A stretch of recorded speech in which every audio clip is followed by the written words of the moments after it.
So the year is 2023, and once again, I want to break down some of my favorite budget iPhones that you should definitely consider picking up in 2023. I feel like I've made this video so many times already for tons of different phones, but I would consider a budget iPhone probably something under $300, give or take. Now you can go ahead and swing for a broken or cracked iPhone. I've gotten tons and tons of deals on iPhones with like cracked backs or like broken shards of glass on the back. I will not be talking about those, specific phones now. Although you can get some deep discounts if you know what you're doing, I would avoid those iPhones by all means. Now, the first one being, still to this day, the iPhone 11. This is probably the all-around just great phone that you can buy for a fairly cheap price tag, and it covers almost all boxes. It's, under $300. It's a fairly decent designed phone. It kind of looks the same, almost like an iPhone 14, not really, but you can kind of, think about it a little bit if you hold it a certain way. You're getting still a good display, not a great display, but a good one.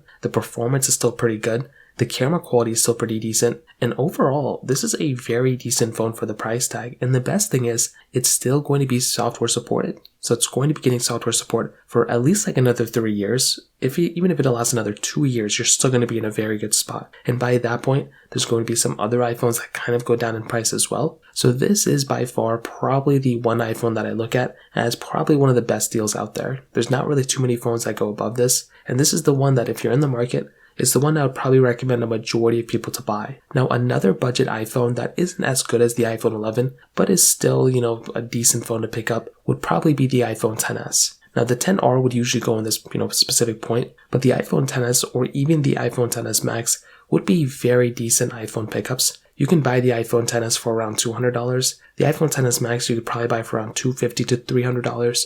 And although I would recommend buying the iPhone 11 more, the great thing about the XS and XS Max is that these iPhones were 2018 flagships. So because of that, Apple put a lot of time and effort into these phones, and they are still very good feeling phones. They perform fairly well, and with 4 gigabytes of RAM, that's pretty much on par with what you're getting on the iPhone 11. In fact, I think the iPhone 13 still had 4 gigabytes of RAM, and the iPhone XS Max is a big phone. So for those of you who actually want a bigger size phone, you can actually use a phone like the iPhone XS Max, but if you want a smaller phone, you can go for the iPhone XS. Now finally, another budget iPhone I would kind of throw in here that, I don't know, I usually don't recommend buying these types of phones, but if you want to buy them, I would say go for it. I think the iPhone SE 3rd generation is an okay budget phone if you buy it in the used market. Brand new, complete waste of money, $429, just not worth it. But if you can swing for it in the used market and you can buy it for like $200 or something, well, that actually might be a decent option to go ahead and pick up, and I think that's actually not a bad,